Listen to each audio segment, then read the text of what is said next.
Assalamualaikum dan selamat kembali ke Domer TV. Sejarah pernah mencatatkan satu peristiwa yang melanggar hukum logik.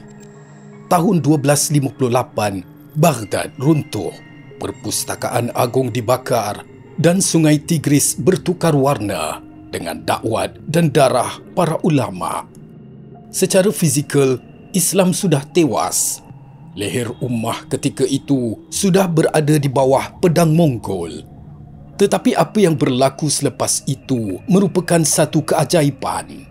Si penakluk yang ganas itu akhirnya tunduk, bukan kepada pedang pahlawan Islam, tetapi kepada agama.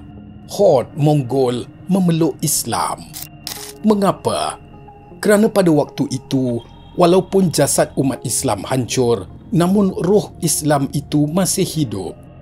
Ibn Khaldun pernah menulis dalam Al-Muqaddimah, suatu bangsa itu tidak akan hancur hanya kerana kekalahan fizikal, tetapi ia akan hancur apabila ia mengalami kekalahan jiwa, psychological defeat. Hari ini, kita melihat cermin yang telah retak beribu-ribu keping. Masjid kita tersergam indah, menara kita tinggi mencakar langit. Bilangan ummah kini mencecah 2 bilion manusia. Tetapi kita tidak digeruni.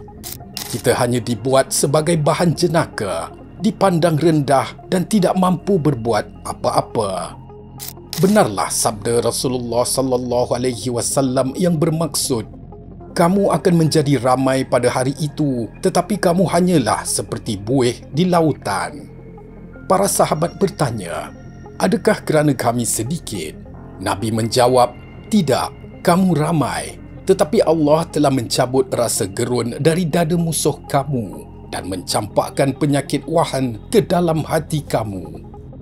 Cinta kepada dunia dan takut mati, inilah tanda awal hilangnya roh Islam.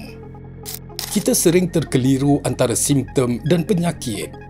Kita melaungkan bahawa kejatuhan ummah hari ini bermula apabila Khilafah Uthmaniyah runtuh. Kita percaya jika kita kembali memegang tampuk kuasa politik, segala masalah akan selesai. Tetapi jika kita merenungi dengan lebih mendalam, adakah khilafah itu jatuh kerana musuh terlalu kuat? Atau ia jatuh kerana umat Islam yang sudah lama sakit dalaman? Allah Subhanahu wa Ta'ala telah meletakkan satu formula abadi di dalam Al-Quran yang bermaksud, sesungguhnya Allah tidak mengubah keadaan sesuatu kaum sehinggalah mereka mengubah apa yang ada di dalam diri mereka sendiri. Kejatuhan empire-empire Islam, kehilangan Palestin, perpecahan sempadan geografi, semua ini adalah akibat. Tetapi ramai yang tidak memahami bahawa puncanya adalah kerana kita telah memisahkan roh daripada jasad agama ini. Sejarah menjadi saksi apabila pusat pemerintahan berpindah jauh ke Istanbul dan kemudiannya tanah Haramain iaitu Mekah dan Madinah bertukar tangan menjadi hak milik negara berasaskan satu keluarga. Kita terpisah dari kesatuan hati. Kita menjadi umat yang parokial, umat yang hanya mementingkan kelompok sendiri dan bukan lagi ummatan wahidah. Dan apabila roh itu sudah dicabut keluar, apa yang tinggal pada kita ini? Yang tinggal hanyalah rangka. Islam hari ini hanya hidup dalam serpihan fikiran. Kita menjadi umat yang hyper-rational. Agama menjadi sekadar debat hukum hakam, hujah logik dan falsafah yang kering. Kita meletakkan logika di atas iman. Tanpa sedar, kita telah terperangkap dalam apa yang disebut oleh Profesor Said Muhammad Naqib Al-Attas sebagai the confusion of knowledge atau kekeliruan ilmu. Kita ada maklumat tetapi kehilangan adab dan akhlak. Kita ada fakta tetapi kita hilang hikmah.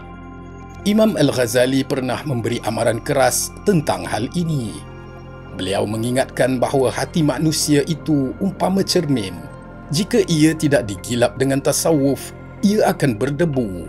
Cermin yang berdebu tidak akan mampu memantulkan nur ilahi walau sebanyak mana kitab yang kita hafal.